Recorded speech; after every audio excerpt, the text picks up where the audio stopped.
Fantastic. All right, everything is good. Gucci. Hey, good morning to you. Good morning, man. How are you? Thanks so much for joining.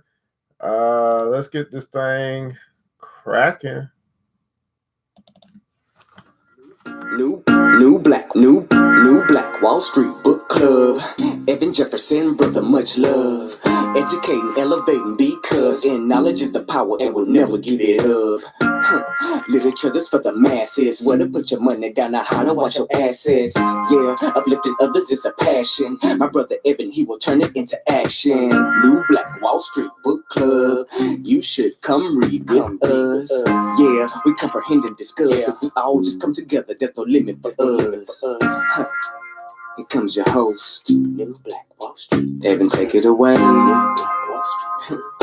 New Black Wall Street Book Club. Hey, Grand Rising to you, kings and queens. Thanks so much for joining us here today on the New Black Wall Street Book Club, where Black folk do read. You put in the book, we absolutely will find it. I'm your host, ERGJ, your certified financial educator, CEO of ERGJ Enterprises, ERGJ Black Bazaar, and international best-selling author of the book, The Black Billionaires Club. It's a study of Black wealth. It's a study of the 12 richest Black people in the world today and how they built their wealth. And I just believe that if you want to be wealthy, that's a big if, by the way. But if you do, I recommend that you study wealthy people. Well, you can find that book by simply going to the website, www.theblackbillionairesclub.com, www.theblackbillionairesclub.com. You can find that link in the description above or below. Get the book today. Grand Rising to your king. Justin, man, how are you, man? Thanks so much for joining. Of course, we are broadcasting live here on Facebook Live and YouTube Live this morning. Hit that subscribe button, hit that follow button, all that good stuff, so that you'll be alerted of when we do have our future episodes. And then also, this will be a podcast as well, which you can find across all different podcast platforms, from Apple Podcasts to Google Podcasts, all of them. You can find us by simply searching for the New Black Wall Street Book Club. That's right, the New Black Wall Street Book Club. Well, beautiful people, we are going to get right into it this morning. We're going to start with our motivation to kind of set our minds and get our minds right. And this is going to come out of a daily, 365-day daily devotional from Mr. Dennis P. Kimbro in the book, Daily Motivations for African-American Success. Daily Motivations for African-American Success, including inspirations for famous African-American achievers. So Daily Motivations for African-American Success by Mr. Dennis Kimbro. And today is July 24th, okay? And we're still here. Thank God that he's given us another opportunity, another day to make a difference in this world. Today's title, Ghosts of the Past. Ghosts of the Past. And our quote today comes from Billie Holiday, the jazz singer, who says this, and I quote, "I'm ready to close this chapter of my life." Oh, that speaks volumes. I'm ready to close this chapter of my life. Well, billionaires, kings and queens, I'd like for you to think about your life right now. Are there some areas, are there some doors that it's time to close? Are there some people that it may be time to cut off? I'm ready to close. Everybody put in comments, so close. I'm ready to close this chapter of my life. Is there something that you've been hanging on for way too long and it's time to close that chapter in your life? Is there a relationship that you're hoping that the potential shows, but you realize at this point in time, the reality speaks and it's time to close this chapter of your life? Are there some things that you do, some vices that you may not have been able to let go of yet? And you're saying, you know what? I'm no longer an addict. I'm letting this go. It's time to close this chapter of my life. Do you realize that you're 30, 40 years old and still acting as if you're 16? Is it time to mature and say, you know what? It's time to close this chapter of my life. Here's the passage. Let's read. Life moves on inexorably. Much as you might want to relive the past, to recapture a rare moment of delight, you cannot do it. You can recall the memories of past moments of glory, but you can never relive them. You can revisit scenes of your childhood, but you cannot re-experience bygone days. The aura has changed. There are no voices to hear, no old associations to relive. Everything is different. You're looking back through the haze of memory. Satchel Paige, the great pitcher from the historic Negro League, quipped, "Don't look back. Someone could be gaining on you." Everybody put in the console, don't look back. Don't look back. Somebody could be gaining on you. You can't go backwards. Life is a forward impulse. The past is gone. You can only live in the here and now, but there are compulsive people who insist on looking backwards. Rigid, attempting to stay within boundaries as though wearing blinders. They look to a past that cannot be relived or experienced again. They fail to understand that at best, all they can do is react emotionally or intellectually to the past. They can never turn back the clock.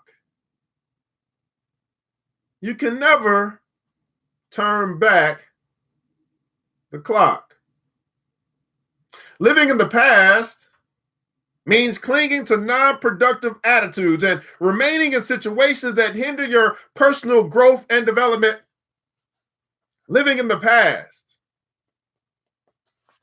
Now, beautiful kings and queens, I want you to think about some people that you know, some people that you might be connected to, and you hear them talk and you see them move about, and you're like, will you ever let it go? I mean, I understand you've been hurt. I know that there's this thing called trauma. I realize that it's easier maybe to forgive than to forget, but will you ever let it go? I mean, it's been 5 years. I mean, it's been 10 years. I mean, it's been 2 decades already. And you still talking about that? I mean, how long are you going to live, abide, dwell, stay, remain in the past? What good is that doing you? What benefit are you getting out of just staying stuck in your memory of what did happen, what had occurred?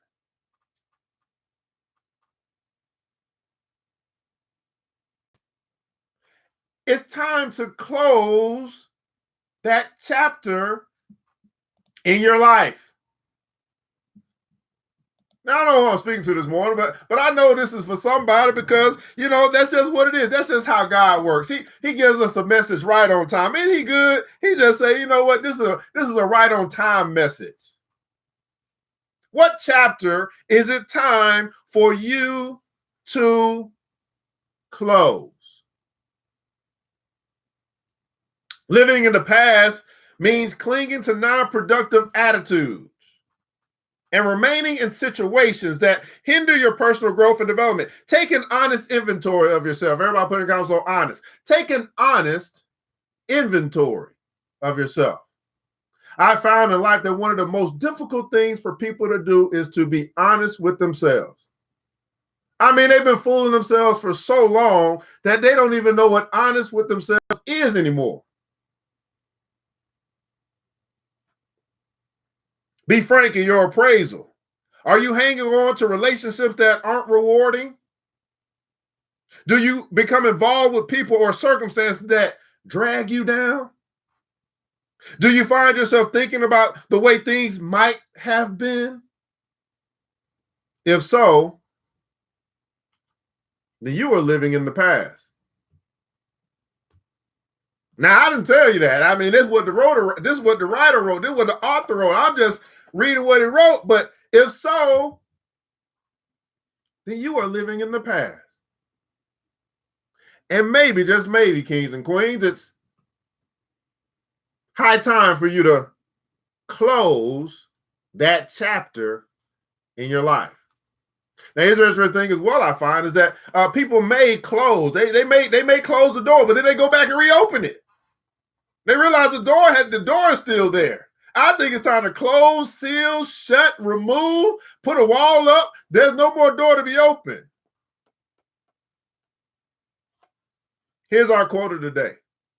Now, I'm going to shorten this one up because it's way too long. I mean, our affirmation today, I'm sorry. This is what you want to allow to take root to your subconscious, your heart, and then kind of repeat this thing and grow and develop it by repeating it over and over and over again until it brings forth the heart into your life. So I'm going to read the affirmation, but we're going to have to shorten this one because it's a little bit too long. But anyway, the affirmation says this: today is a day of renewal.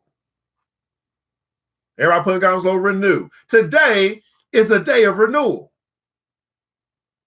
I will finally release those negative experiences in my past. They will no longer hold me back.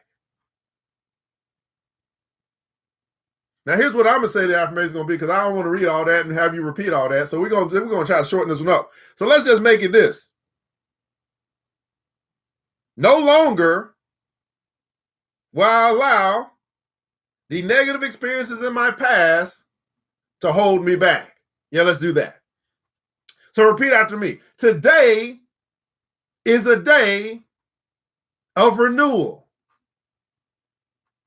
No longer will I allow the negative experiences in my past to hold me back. Let's do it again. That was good. I felt that. I felt it. I felt with you. I felt that. Let's do it again. Let's do it again. Repeat after me. Today is a day of renewal. No longer will I allow the negative experiences in my past to hold me back. Let's do it one more time for the people in the back, the people in the way back. This time say it with some conviction. Today is a day of renewal. No longer will I allow the negative experiences in my past to hold me back. Daily Motivations for African American Success by Mr. Dennis Kimbro. Daily Motivations for African American Success by Mr. Dennis Kimbro. Now, beautiful people, kings and queens, we're going to get into the main text of what we want to cover today. We're going to be talking about how to develop integrity as we continue along in the book, The Journey into What Makes the Great Great. What Makes the Great Great by Mr. Dennis Kimbro, same author, different book. What Makes the Great Great? We'll be talking about how to develop integrity. We're going to first start with the first section. As we pick up from yesterday, we discussed integrity, and then we discussed some people who exhibited integrity. Now we're going to talk about setting the highest standards. Set the highest standards.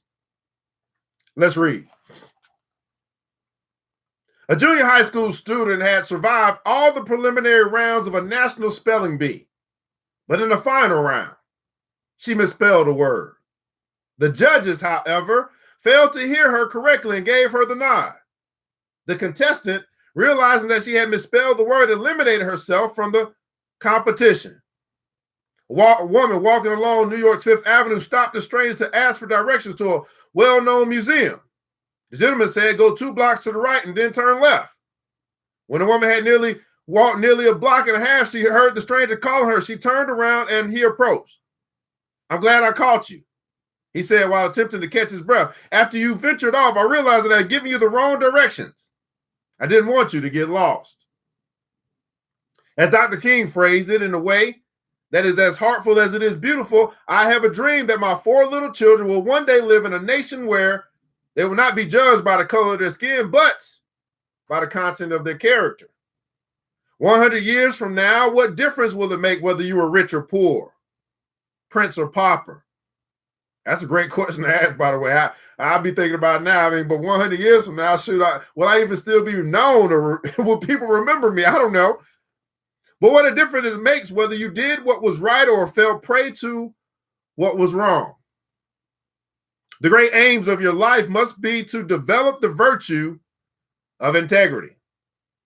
Integrity entails pursuing the truth whenever and wherever we find it, standing our ground even if no one else follows. It means avoiding the little white lie, shunning the status quo and turning a cold shoulder to the unsubstantiated rumor. How many guys have gotten good at that? Standing for truth or standing for righteousness, whether it's popular or not. Each of us must set living greatly as our highest goal. With integrity as our guide, we need to set the highest standards for ourselves and dedicate our lives to achieving those standards. Everybody put in comments on standard. Do you have a standard? Well, of course you do. That's not a good question. Yes, of course you have a standard. Have you set the highest standards for living your life? And I'm telling you, it gets a little difficult sometimes when you're saying, hey, what, I'm going to do what's right no matter what. A standard.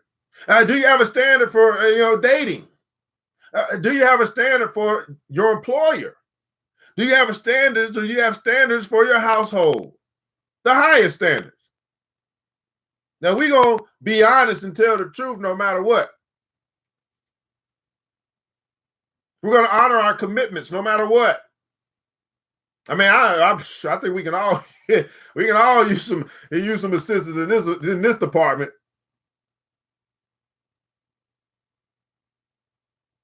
Strength of character is the ability to choose integrity under all conditions.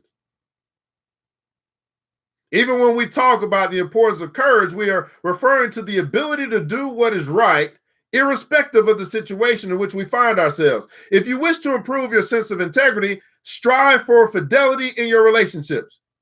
In other words, keep your word. Adhere to your commitments.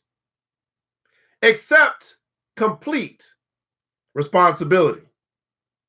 And associate with others who maintain their integrity. I tell you, people, kings and queens, that it's going to be a whole lot easier for you to maintain your integrity when you're hanging around people who maintain theirs. But if you think for some reason that you are going to maintain your integrity while you're hanging out with the riffraff, I hope that your character is strong enough to overcome your environment. Now, some people can do it. Most people can't. Some people will be the change of the environment. Very few. Most people will be just like the environment. Good, bad, or indifferent. Integrity is like engraving, like an engraving. Its image is stamped upon the soul. The marks of integrity are deep and indelible and can be read by those around you from the way you live and act. Integrity is intimately related to your moral values and your deepest spiritual beliefs. All things whatsoever you would that men should do to you, do you even so to them. All things whatsoever you would that men should do to you, do you even so to them. Is it possible, billionaires, that you've been requiring or wanting or desiring or demanding or commanding others to treat you a certain way, but yet you're hypocritical in your words because you don't treat others that same way? I mean, you want people to treat you to the highest standards, but you, on the other hand, treat others lower than that which you expect and hope that others would treat you. Don't you know that there's something wrong with that? I mean, that's wrong. Do unto others as you would have them do unto you. That's the golden rule, isn't it? Do you believe in the golden rule? Is that something that you say, you know what, that's a good rule? That's something that I should probably follow. I mean, that's some good wisdom. It's been around for centuries. I might need to invest in that rule. I see it all the time, though. Right? You don't want people to talk about you, but you talk about other people. I mean, okay. Karma. Right? Do unto others as you would have them do unto you. Now we're still getting back to what? The honest review. The honest appraisal, saying, you know what? Am I really dishing out what I'm hoping to take in? Do I realize that I am receiving in my life, I am receiving it's almost like a direct correlation or direct result of what I'm giving.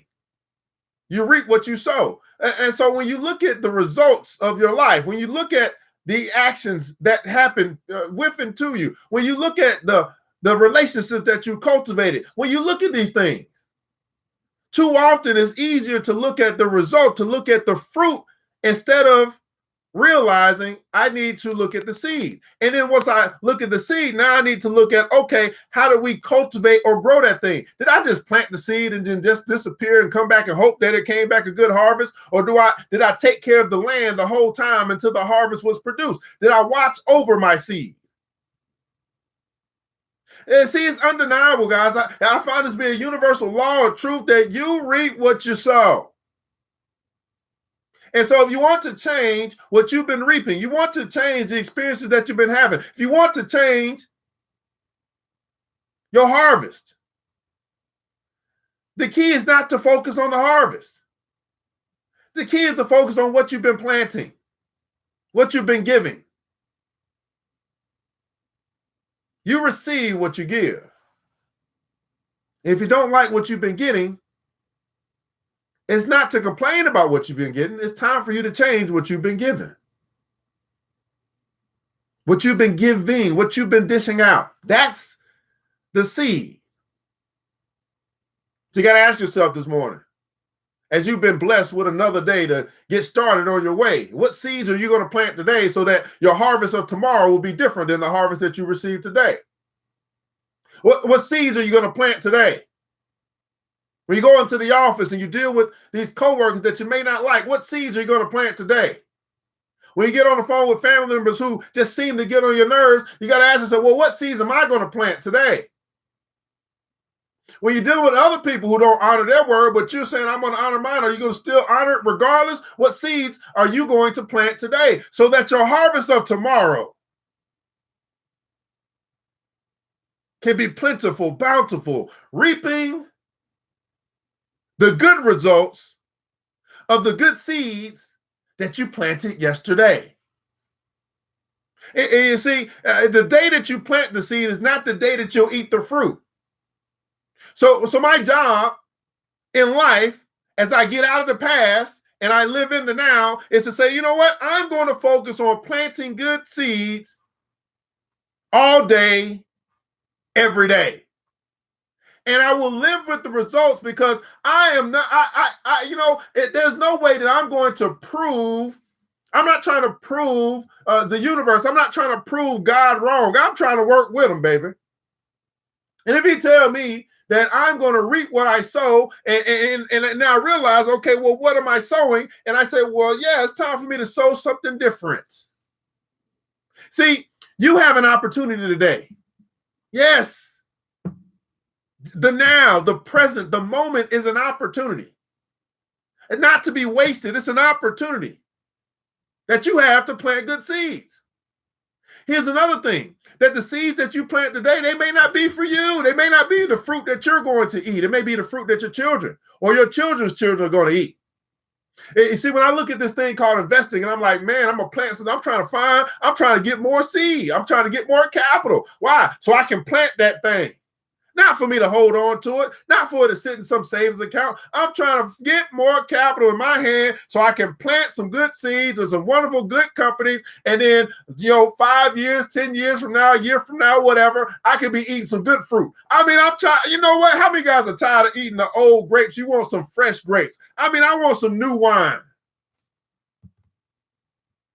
Oh, Lord, everybody put guys on new wine. Now, the good book talks about new wine. It says you can't put new wine in old wine skins. So even though I want some new wine, have I become a new person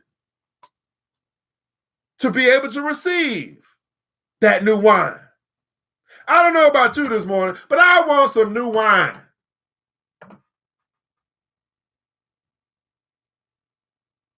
I want some new wine. Woo! Set the highest standards.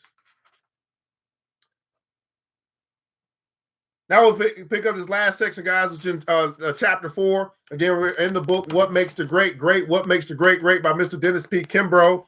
How to develop integrity. How to develop integrity.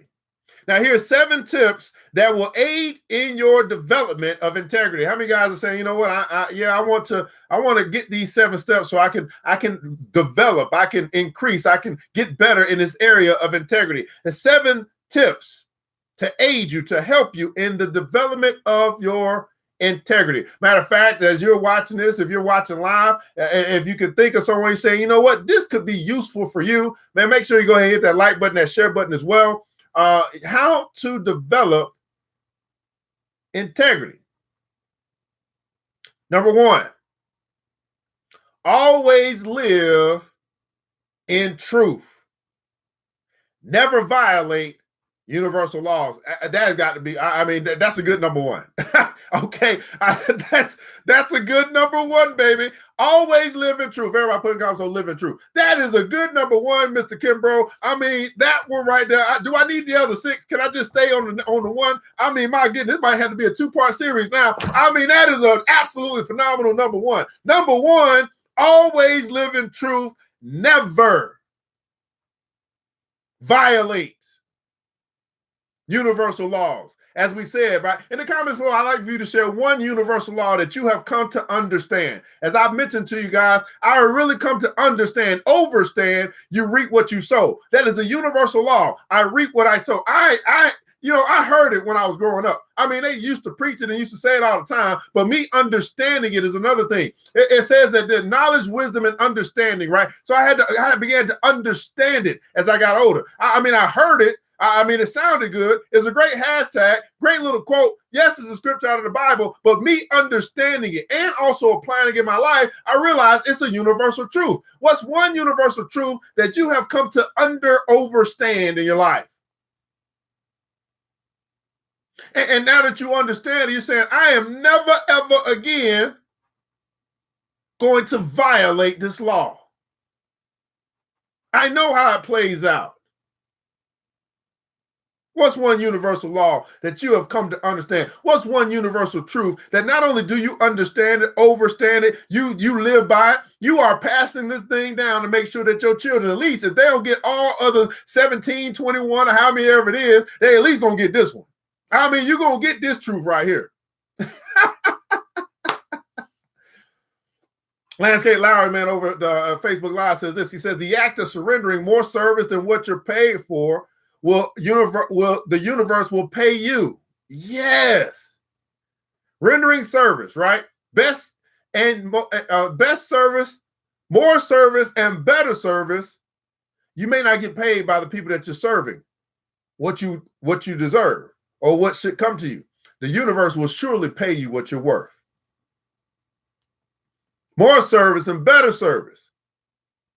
Man, anybody else, a universal law that you're saying, you know what, I've come to understand. I've come to overstand. I mean, I got this one, baby. Others I'm still trying. I mean, I know them. I've heard them before. Yeah, but this one here, but this one. What's that one for you? What's a universal law? What's a truth? Now, this is truth. This is not like, I mean, people can debate on it all they want, but at the end of the day, we see how it plays out in life. And we're like, man, that every time it plays out this way. Landscape said, man, the act of treating everyone like they're the most important. Oh, man, you've been reading some good books. The act of treating everyone as if they're the most important person in the world. Now, why is that so valuable? Because to every individual, they are the most important person in the world. And if they are treated as if they are the most important person in the world, then they tend to obviously, give you what you want, right? Another way of saying it, I think I get this from Zig Ziglar. If you help enough other people get what they want, you'll have everything that you want. That's one thing. That's another one for me. I help enough other people. I'll be trying to find more people to help. I want to help you get what you want. I want to help you to build your dreams. I want to help you accomplish your goals. I want to help you build that business. I hardly ever do I wake up and I be like, well, how am I going to help myself? No, I'll be trying to figure out how I'm going to help somebody else. Because if I help enough other people get what they want, Now, the key for that for me is I got to find out what they want. For a long time, I was trying to force feed people what I thought they wanted. Force feed people what I thought was good for them. Tell them what to eat. That's not how it works. That's not how it works. Although it might be good for them, it's not about what's good for them. It's about what they want. And how many guys know that everybody does not want what's good for them? Everybody does not want to live the good life. That is a cognizant understanding that it took me a while to really grasp and say, you know what, this is what it is. It was hard for me because I was just like, why wouldn't you want the best for yourself? But what I found is that my definition of the best for you is not your definition of the best for you. So instead of me trying to forecast, instead of me trying to project what I say is best for you, I need to find out from you what you think is best for you, what you want. And if it's not illegal and it's not going to, if it's something I can help you with, then I'm going to help you get what you want.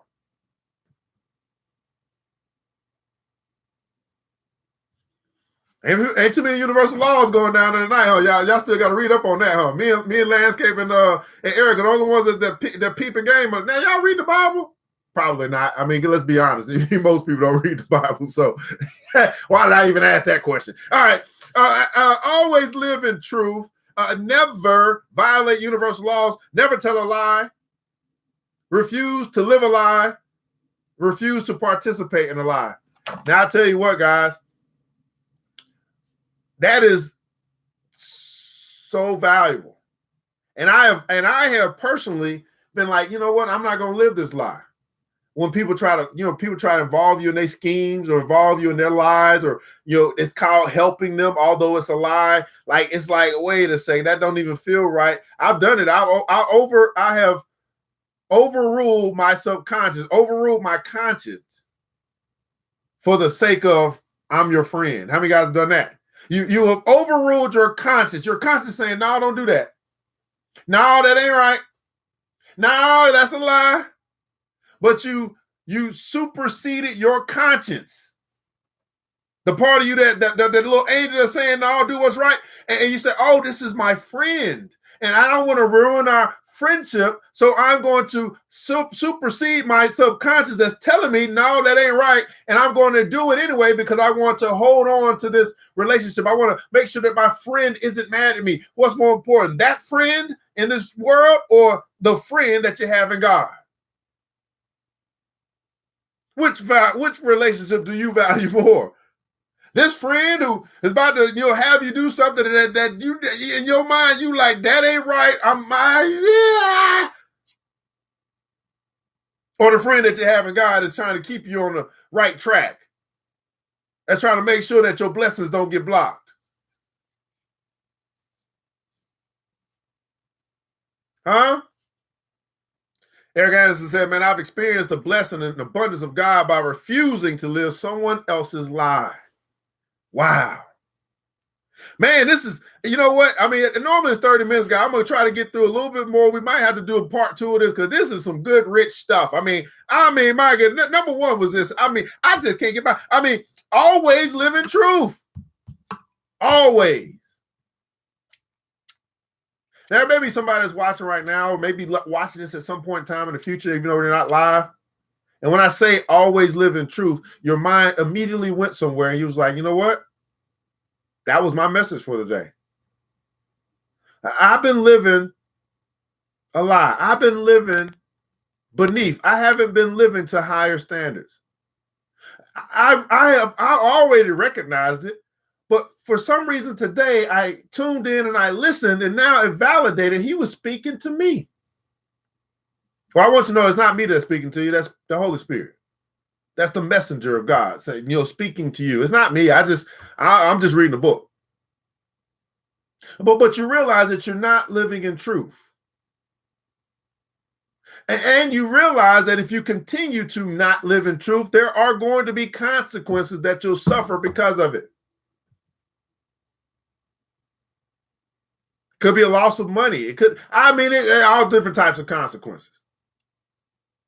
So I encourage you to make a decision today to make that decision, to decide that you're going to walk in truth and let go of whatever it is that you are holding on to that's got you living a lie,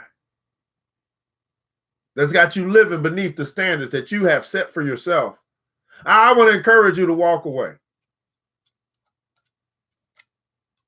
Hey, it might not be easy because you got to figure out all the dynamics of where I'm gonna live and what I'm gonna do, and this been my boo thing for so many years. And no, man, I can't. Where would I be without this job? I want to encourage you, not just to simply walk away. That's not what I'm saying. Let me rephrase this. I really simply want to encourage you to put together a plan or a strategy to get out, so you can walk away. To get out of that relationship that you know is not healthy for you, to get out of those organizations that are leading you nowhere, they're doing nothing but taking your time, to get out. I want you to have the courage to put together a plan, a strategic strategy, so you can get out, so you can get to right here, this always living in truth. As I said earlier, one of the most difficult things I found in life for people to do is be honest with themselves. I'm asking you to do what most people simply won't do. I'm asking you to have the courage to be honest with yourself. Is this good for you? Is it healthy? Is it helping you to get to where you ultimately would like to be in life? Yes, it's an experience. Yes, you can learn from it, but do you need to stay in it? Do you need to stay at that job? Do you need to stay in that relationship? I don't know what it is for you. Do you need to keep drinking alcohol? Do you need to keep smoking the cigarettes? Is it healthy for you? Is it ultimately helping you to get where you say you would like to be in life? Is going to the club every weekend, is that good for you? Huh? Always live in truth. Man, okay, let's do number 2. We'll do one more and then we'll wrap it up. We're going to pick this back up tomorrow. That's why I'm going to leave y'all. We're going to do some drama. We're going to leave y'all like to be continued.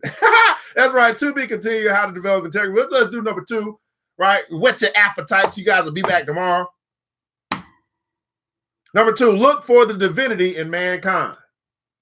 Look for the divinity in mankind.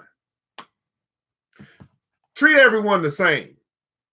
Be kind, straightforward, and honest with every person you meet. As you operate in truth, you'll come to the realization that each of us is interconnected. We are all one. Everybody put in comments, so we are all one. Life begins with a progression from self-centeredness to understanding relationships with others. We aren't mature until we have both the ability and the willingness to see ourselves interconnected. We are not mature until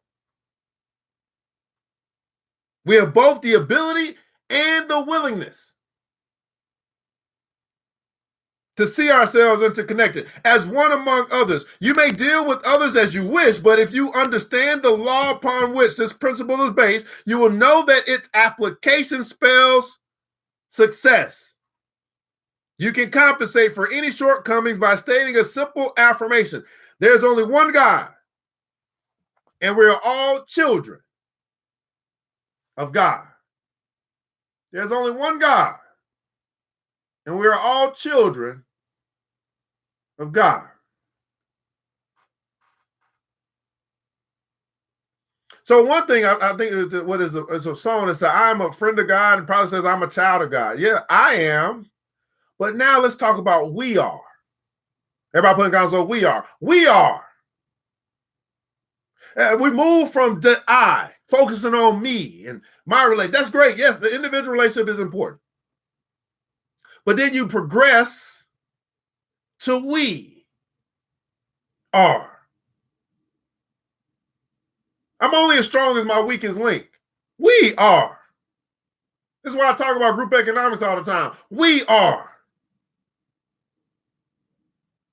There's someone struggling in the family. We are struggling.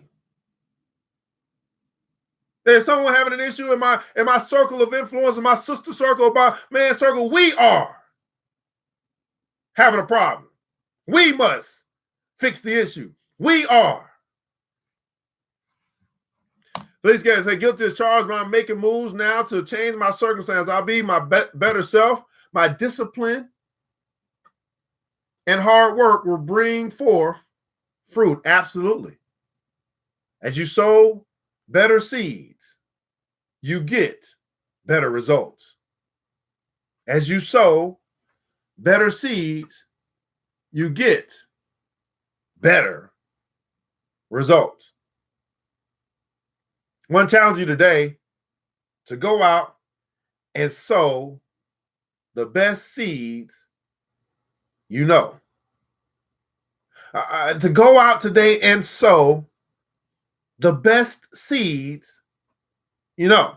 Now, here's the interesting thing about this challenge, because what's going to happen is that you're going to have a day, obviously. You know, I don't know how long it's going to be, a 10-hour, 12-hour, 16-hour, 18-hour day, whatever. You know, if you woke up at 8, you go to bed at 8, that's 12. But if you stay up till 10, that's 14, right? So all this time that you are, that God has blessed you to still be moving and grooving and shaking and baking and all that stuff. You say, man, I'm going to accept this challenge. So the best seeds that I know how. Well, that means you're going to come across some situations today. And you're going to be tested today to see if you're going to allow this individual to get on your nerves, to see if you're going to get out there on the road and then have road rage after we done had this conversation, to see if you are really going to do or go through, complete the challenge. And then you're going to get yourself, man, you know what? Dang, I could have sowed better seeds. I missed that opportunity to sow better seeds in that situation. Man, it got on my nerves. I went off. Man, I shouldn't have went off. I could have sowed better seeds in that situation. And I believe as we become more aware, like, I could have. Then that I could have eventually turns into now I do, because I first must be aware that, yes, I can do better. I could have done better. I review my day and say, man, you know what? Yeah, I hit it on the mark there. I missed it there. Okay, we're going to make sure we fix that. We're going to make sure we deal with that. So if I deal with that situation again, here's how I'm going to handle it. As you sow better seeds, you will reap better fruit. That's so important, because you are reaping fruit. Or you are reaping, and we can call it fruit, but it could be rotten fruit. It could be old fruit. It could be poisonous fruits. You are reaping fruit. So it's not a matter whether the law works. It's just a matter of, man, if I want riper, sweeter, tastier, I want new wine, I got to plant better seeds. And I have to do a better job of cultivating the land, taking care of the garden. I must become better at taking care of the garden. Everybody put in console, take care of the garden. See, some of you guys have planted good seeds, but then you leave it there. You leave it and then come back unattended. You leave it unattended. You don't take care of the garden. Ooh, that's a whole, that sounds like a whole little ebook for me. You planted the seed, but you don't take care of the garden. Imagine that for a second. This is your child that you planted a seed in, and then you just send them out into the world at 8 years old. And then you check back in on them at 18 and see what kind of fruit that is bear. You planted the seeds from 1 to 8, but then you left them out there without tending for, taking care of the garden of their life. And you're hoping that when I check back 18 or 21, look what that child has become. Can you imagine if the good Lord just left you in a space where you were unattended? Can you imagine where you would end up if left unattended? Now, I know you think I'm an adult. I know you think I'm grown, all that good stuff. But can you imagine if God himself left you unattended? If he did not take care of the garden in which he had planted you in, and we call this the Garden of Eden, by the way.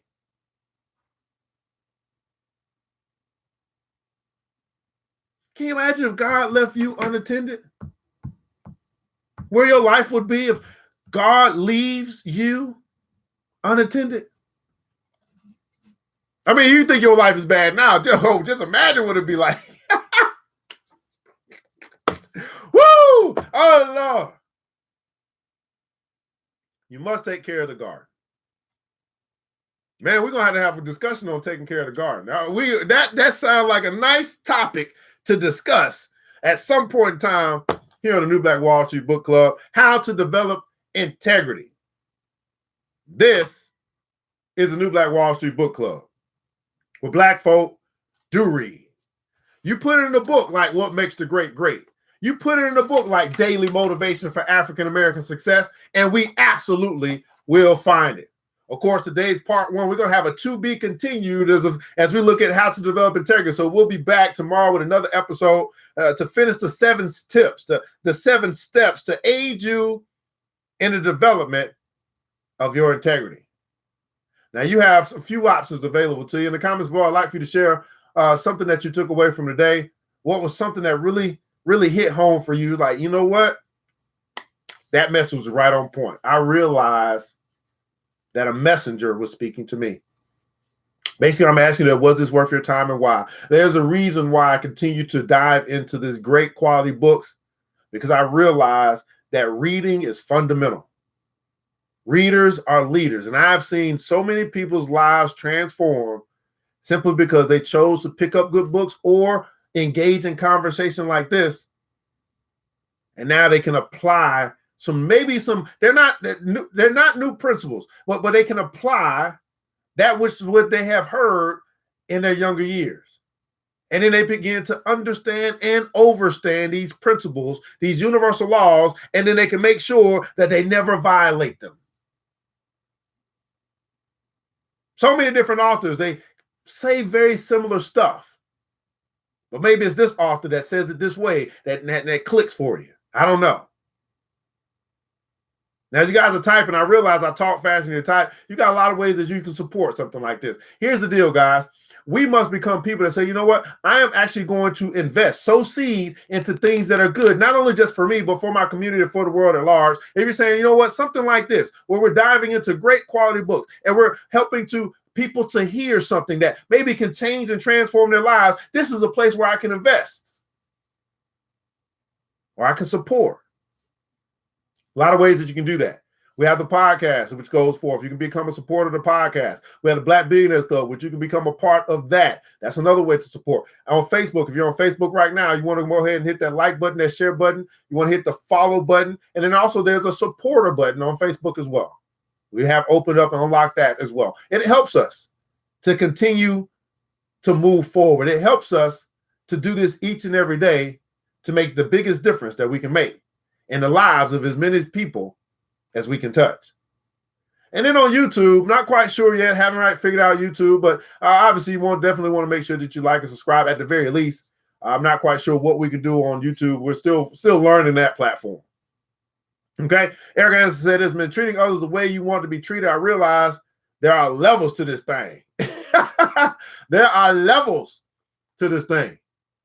Well, billionaires, I want to say thanks so much to Kings and Queens for joining us here today on the New Black Wall Street Book Club. And I want you to remember this, that it takes a village. And it starts with us. Let's build as we climb together. We all we got, people. And Felicia Gardner says, this your message did speak truth. It was a confirmation that I have to stop playing around and tend to my garden if I want to be successful in life. You know what, Felicia got, man, yesterday, Felicia, and hopefully, I know that we all get busy, but hopefully you can start tuning in on a frequent basis. We're going to be, I'll be doing this all the way till next Tuesday. Then I take a break, and August going to really ramp it up, make sure we can bring daily stuff. But yesterday, there was a quote yesterday, I believe, that said, the hour has come for us to become more responsible. Man, that's exactly. The BBC. Go look at the video from last night, Felicia, if you get a chance in the BBC. That's what we talked about yesterday. Last year said, man, great show as always. I took a deeper look at the universal laws. I'm going to apply more of the universal laws that I know and going to plant more and bigger more and bigger seeds. Absolutely. The mustard seed of faith. Best seed you can ever plant. The mustard seed of faith is the best seed you can ever plant. We all we got, people. We all we need. And thank God, that's more than enough. Until next episode, you know what time it is. Mr. DJ, hit the music. New black. It's the New Black Wall Street Book Club. Wall Street. With your host, Evan Jefferson. It's time for us to go. Yeah. Now, you ain't got to leave the computer. But we encourage you to get out there and learn and apply all the things you learn at the New Black Wall Street Book Club. Yeah. The New Black Wall Street. The New Black Wall Street Book Club.